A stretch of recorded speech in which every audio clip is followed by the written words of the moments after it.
I'm Shannon Martin. Tonight, 4 people have been sent to hospital after an intense fire broke out at a multi-story building early this morning in Toronto. The flames were right through the roof and through the windows as our crews pulled up. Helmets were melted. We'll have the latest from fire crews on that investigation. Plus, you got your food and your vegetables. It's going to skyrocket everything in price in general. Concerns about the country's supply chain issues grow as the federal government's new vaccine mandate for truck drivers comes into effect. And proud to have a plaid race car, which is a bit of a nod to our Canadiana roots, and we've been able to become a fan favorite in the United States as well with our car that looks about as Canadian as we all are. So. Did you know one of the most successful car racing teams in North America is based in the GTA? Last year, the team won a major American racing championship. Now they're gunning for back-to-back champs. This is CBC Saturday News.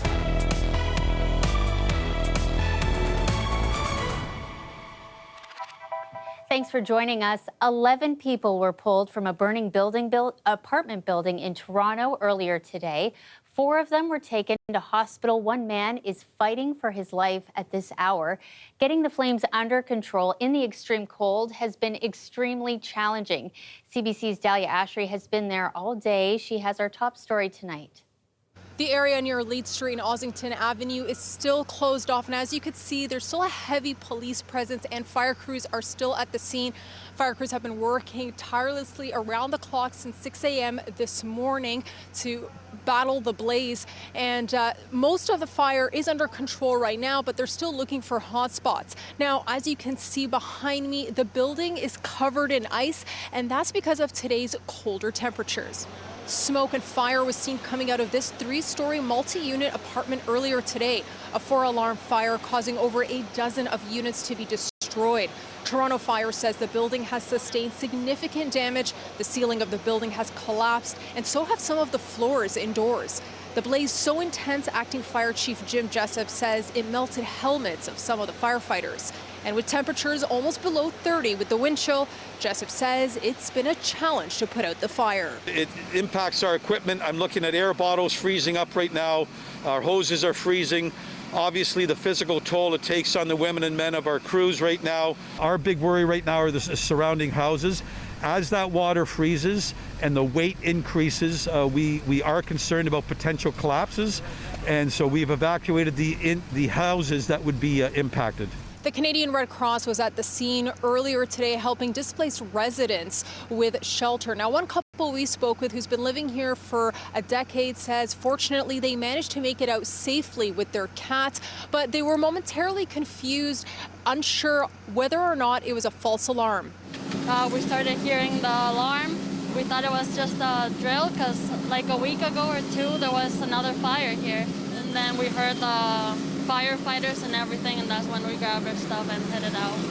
As for the couple we spoke with, unfortunately, they're now left without a home, but they're left to pick up the pieces again and saying that they might be going over to stay at a friend's place in the meantime. Now, Toronto Fire tells us that a nearby home's basement has been flooded, but luckily the residents were evacuated earlier. Now, take a look at this. It's like an ice rink around here because of the water from earlier today, but the city has started coming in and putting salt in the area to ensure everyone's safety, including the residents in the area and the crews that are still working here at the scene. Now, as for the cause of the fire, it's still unknown, and Toronto Fire says it's under investigation. Dahlia Ashry, CBC News, Toronto. To Ottawa next, and that explosion and fire in the city's south end. 1 person is dead, 1 man in hospital in the burn unit in Toronto. 5 others are missing and presumed dead. It happened Thursday at a tank truck manufacturer. The CBC's Crystalie Ramlichan has more. The site was busy again today with investigators and vehicles. There's also a memorial that's being set up with flowers at the entrance of Eastway Tank. We also found out the names of 2 men who have died. We spoke to the daughters of one of those men, Etienne Mabiala. Here's what they had to say. He was amazing at his job. I remember every time he would come home and just study how the trucks work and how to repair them. He was a really good worker. The other man who has died is 57-year-old Rick Bastian. We spoke to his son, Josh Bastian, who said that Rick was only 3 years from retirement and was a longtime employee at Eastway Tank. Josh also worked at Eastway Tank with his father a year ago, and he says that he knew all of the people who died or who are missing and presumed dead. He said one was a new supervisor, another was a young woman who actually trained under his father, Rick. Another man was a man who was always joking around and was very fun to be around, said Josh. And another man from Deep River who enjoyed fishing and also off-roading on his Jeep. I also spoke to a worker at a car wash right beside where the fire happened on Thursday. He said when the fire happened, they actually welcomed in the workers who were fleeing from the fire. That was Crystalie Ramlakan reporting for us out of Ottawa tonight. Well, meantime, an investigation continues into another fire that killed 3 children in a remote northern Ontario town on Thursday. It happened on the Sandy Lake First Nation. That's nearly 600 kilometers northwest of Thunder Bay, near the Manitoba border. The children who died were between 5 and 9 years old. Crews were not only fighting the fire, but battling broken fire hydrants and water freezing as it was being pumped out from the truck.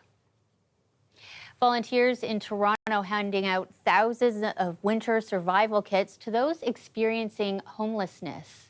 People basically are having a choice on a day like today. Do I take a risk and go into a shelter that's already got COVID in it? Or do I risk staying outside and losing a finger? You know, right. That's what people are dealing with right now. The numbers on the streets, we cannot believe how they just keep going up and up and up. It's organized by Engage and Change. They've been running the program now for 23 years.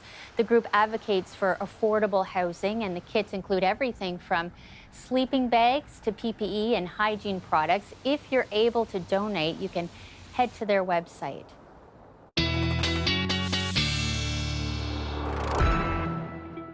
Yeah, downright cold in Toronto. That is especially true for people who are brave enough to venture out there. Take a look at these folks at Woodbine Beach. Windy enough for some kite flying. Our friend Sophia Cambalia is back with us tonight. You know, I'm thinking about all those people working in the cold weather. Like we saw those firefighters and the challenges they face in this weather. Yeah, exposed skin with wind chill like this could freeze in just a matter of minutes. We're talking a moderate to high wind chill and frostbite risk. Feeling like minus 23 right now in Toronto, feeling like minus 30 up into the north. But yes, people have been brave enough to be out there doing some extracurricular activities. We had some people ice boating in parts of Lake Ontario today. So yeah, a lot of people out there enjoying the bright sunshine. We did have some of that for just a few moments though. It's the kind of weather you don't want to spend too long in. It looked nice from inside a window. And yes, the rumors are true. As we move on to our next big weather story, the biggest snowfall of the season is also upon us. At the same time that many children will be returning to in-person learning on Monday morning. I will hang my hat on the fact that there may be a few school closures come Monday morning when we're talking about snowfall totals that could be approaching the 40-centimeter range. We'll unpack all of this in the long range, but a few take-home messages for you. Everybody, Peterborough and east, this will be a building throughout the day Monday story. Everybody to the west, you will wake up with all of this snowfall. Very sharp gradient. I'll explain why in the long range. Some of you in downtown Toronto will see more snow than in Cottage Country or Barrie. We'll talk about the timing and the gusty and blowing winds along with this system as well. Coming up. Oh my gosh, sounds like a doozy. Cold and snow. Thanks, Sophia. You're welcome.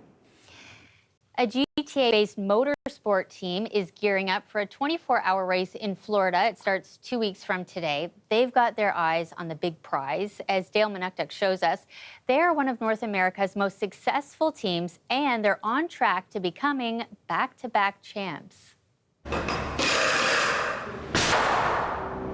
Up, and away. Pfaff Motorsports is shipping their supercar off to Florida from their Vaughan headquarters. So we start the season with our, our Super Bowl, if you will. So it's the 24 hours of Daytona. So it's twice around the clock. There's no break in between. The team races in the International Motorsports Association and won its first championship last season. They are the only team that is owned and operated in Canada. That has a huge influence on the design of their car. We're very proud Canadians. We're proud to, have a plaid race car, which, is a bit of a nod to our Canadiana roots, and we've been able to become a fan favorite, in the United States as well with our car that looks about as Canadian as we all are. Cars will hit speeds of 280 kilometers per hour during the Rolex 24. FAF will use 3 drivers for the marathon event. That's roughly 4,000 kilometers. This will be our 4th crack at it.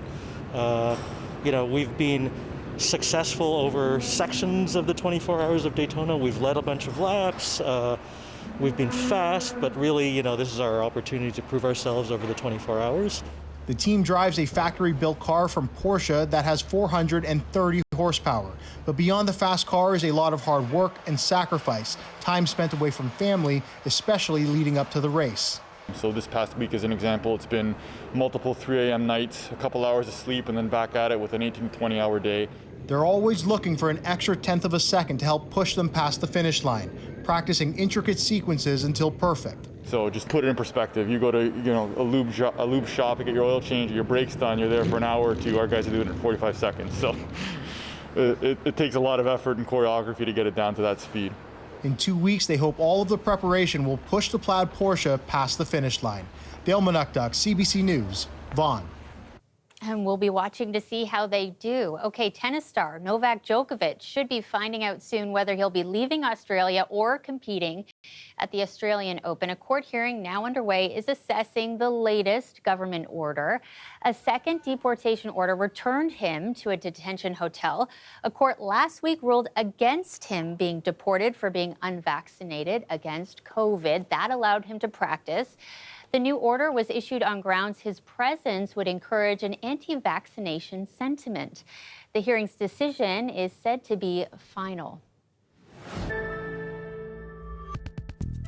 Welcome back. Let's take a look now at the latest COVID data from the province. There are 10,732 new COVID cases today. Remember, though, that number is not quite a reliable indicator given restrictions to testing access, but Ontario continues to monitor the impact on hospitals. So let's look at those figures now. 3,957 people are in hospital with COVID. That number's up by 143 people from yesterday. There are currently 558 people in ICUs as a result of COVID. Of those, 319 needed a ventilator to breathe. There are 42 new deaths, bringing the total to 10,565 lives lost to COVID in Ontario. Well, starting today, all foreign truck drivers crossing the border into Canada must be fully vaccinated. Canadian truckers must be fully vaxxed or face quarantine. As Talia Ricci reports, there's concern, though, the new restrictions could further strain supply chains. Drivers behind the wheels of transport trucks crossing into Canada now have to prove they've had their COVID-19 vaccines. I think it's good, man. It's for everybody's safety, so I guess it's good. I'm vaccinated. Unvaccinated Canadian truckers will be allowed in, but are now subject to quarantine and testing requirements. Safety is the federal government's reason behind the measure, but some drivers say the new rule doesn't consider the nature of their job. I take my truck home. I'm the only one that drives my truck, and I'm not in contact with anyone. The pandemic has already strained the global supply chain. It's caused delays, product scarcity, and a shortage of workers. The vice president of an independent wholesale distributor of produce says this change could gum up the system even more. Right from the growing level to us, we are experiencing labor force issues. Our whole industry is. Noting at the end of the chain is the consumer. Our industry is a kind of pass the buck industry. You know, our costs go up, we charge our customers more. In turn, they're going to charge their customers more. I understand why it's being done. The concern is the potential impact that it's going to have, on business. According to the Canadian Truck Alliance, it could mean about 10% of the 120,000 truckers who cross the border may not be able to work those routes. Adding, while they didn't oppose the measure, they didn't think now was a good time to implement it. It potentially can lead to more shortages. Like if you go into the grocery store, for example, right now, many of them, you see there's a lot of empty shelves or thinner shelves. It's simple economics that, the less there is, the greater the demand and the price goes up. As businesses brace for yet another pandemic disruption. It's like a domino effect. It just keeps getting worse. Talia Ricci, CBC News, Toronto. Help from the Canadian Forces is on the way to another First Nation in Northern Ontario to manage a COVID outbreak. The Ontario government made the request as COVID cases in Attawapiskat continue to rise. Dozens of new cases have been reported there this week. 1,600 residents have been asked to stay inside their homes as health officials try to contain the spread. We have an update for you now about a woman we first introduced you to earlier this week. 30-year-old Cassandra D. Maria has stage 4 colon cancer. Her family went public about her story after a critical cancer surgery was pushed back several times because of COVID-related delays. Tonight, she tells us she finally has a date. I was definitely relieved. Although this has helped me, there are still tons of other people in my position, and changes need to be made for them as well. I'm not the only person. I'm well aware of that. But I'm definitely happy that I have a surgery date and just looking forward to getting the surgery, recovering, and putting this all behind me. She was diagnosed in 2020 and has undergone 17 rounds of chemo. She stopped in October to prepare for the surgery. Her procedure is now set for January 26 at Mount Sinai. She says after her cousin shared her story, a patient advocate reached out and fought on her behalf to secure a date. In other news tonight, 20 hectares of land near London, Ontario is about to undergo a major restoration. A family recently donated the parcel of land to the Nature Conservancy of Canada. It's in Big Creek near Lake Erie. The group says it is an important habitat for a number of birds and insects. Yeah, so some of the species at risk in the area we're hoping to create more homes for include the Blanding's turtle, the prothonotary warbler, the American badger. Their goal is to restore it to wetlands and prairies to make the environment welcoming to animals. Okay, for most of us, getting a haircut, pretty routine, right? But for this next little guy, it's been a no-go for some time. Now he's finally decided to cut it all off, and he's doing it for a good cause. My name is Marisa Gaspar. My name is Vasco. And we live on a boat in Toronto. Vasco always had a positive relationship with his hair. He's always enjoyed having really long hair, and I think it's just really become part of who he is. He always has had pride in his long hair. We always let him have long hair, but occasionally we would throw the idea out if he wanted to possibly get a haircut. And we discussed it with Vasco, and that was the one thing that he seemed very keen on, was he was only going to be cutting his hair if he was able to give it to somebody else. So we went ahead with that, and we created a donation, a fundraiser for Wigs for Kids. At first, we had a goal set for $1,000 for the month of December. And I think it was within 4 days we beat that goal. So we bumped it up. And in the end, we ended up raising over $3,000 for the charity. You want to do one at the front first? Are you ready? Are you ready? Don't move. You're going to be great. Okay, ready? 3, 2, 1. Woo! Look at that! Doesn't that feel so cool? Mm-hmm. It's like a paintbrush. Isn't that awesome? 3, 2, 1, go! Now. He was excited to cut his hair, but after he cut his hair, he wanted to grow it out again and then donate to adults, and then grow it out again, and then share with children. Okay, there you go. Yeah, that looks beautiful. You have to give me a high five and say thank you. This has taught Vasco, the simple act of kindness, that even the smallest thing that you can do may have a very big impact on others. Vasco, buddy, if you're watching, you're amazing. Well, starting today, you can hit the slopes in Toronto again. Here's a look at the Earl Bale Ski Hill in North York. Opening this morning, Centennial Ski Hill in Etobicoke is also said to open on Monday. Remember, COVID safety measures are in place at both locations.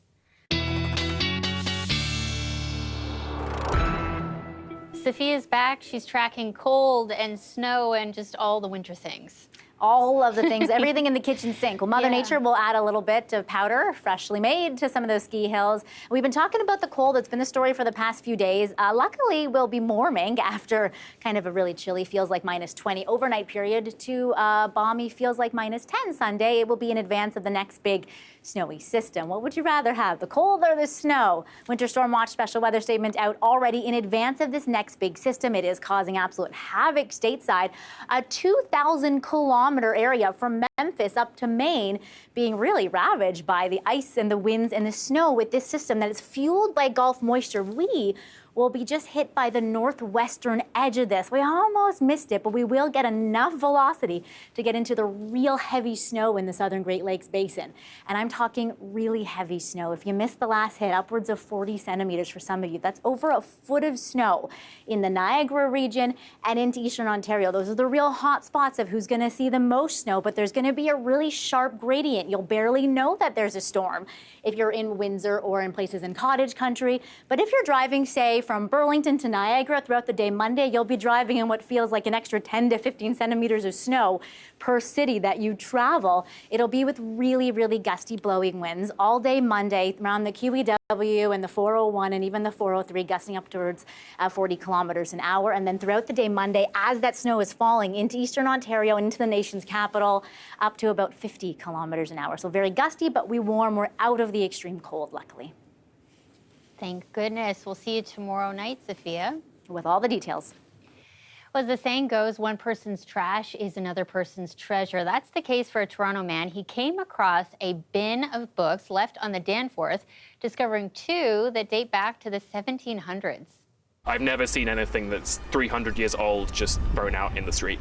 So they're really interesting. One of them is a book called Astrotheology. So it was essentially when people were discovering astronomy and they were trying to use what they knew about the stars to prove the existence of God, which is just really fascinating to read. One of the books was published the same year as the Boston Tea Party. He took them to an antique store, and while the 300-year-old books are only worth a couple $100, he says it's been quite an adventure. Well, that's our show for tonight. We want to take you, though, to the west end of Toronto. A beautiful scene is some ice skaters taking advantage of the frozen landscape, skating on the Mirror Lake Grenadier Pond. We hope you have a great night, everyone. Stay warm.